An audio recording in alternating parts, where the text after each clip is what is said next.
Svi smo upoznati s visokim troškovima sredstava za čišćenje WC-a. Zbog toga ću vam danas pokazati ekonomičniju, ali jednako efikasnu alternativu koju koristim već godinama. Na taj način štedim značajnu sumu novca. Odlično čisti površine i otapa kamenac u WC-u. Prvo ćete samljeti jednu žlicu lavande u mlincu, kako biste dobili fini prah.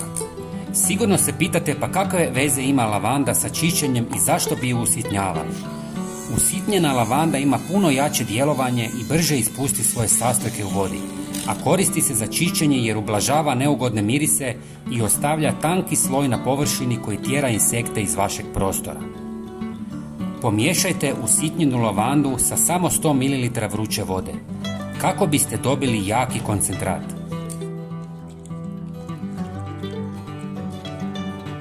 Zatim procijedite kroz gazu kako biste dobili čistu tekućinu. Osim lavande možete koristiti i mentu. Prijatelji, napišite nam odakle nas gledate. Hvala vam. U drugu posudu dodajte 100 ml najjeftinijeg deterđenta za suđe koji je jako važan, a kasnije ćete vidjeti zašto. Zatim dodajte 300 ml najjeftinijeg octa jačine 12%. Dodajte koncentrat lavande koji ste prethodno napravili i na kraju dodajte jednu žlicu soli. Sve dobro promiješajte.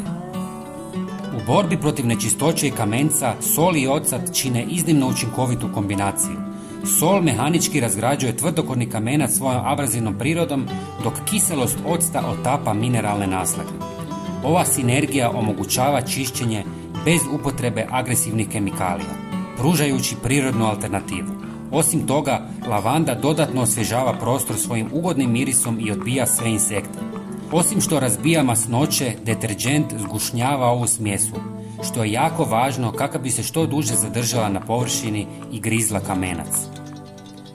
Napunite praznu bocu s ovom smjesom i prije spavanja pošpricate kamenac u WC-u kako bi smjesa preko noći izgrizla kamenac.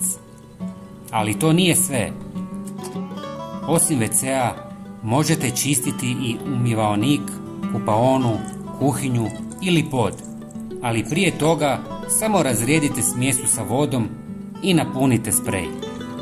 Ovo je vrhunsko i univerzalno sredstvo za čišćenje bez agresivnih kemikalija i kada ga razrijedite s vodom imate desetke litara sredstva. Zamislite kolika je to ušteda novaca na godinu dana. Koju god površinu očistite, lavanda će odbijati insekte poput komaraca, stonoga ili mrava. To je fantastično.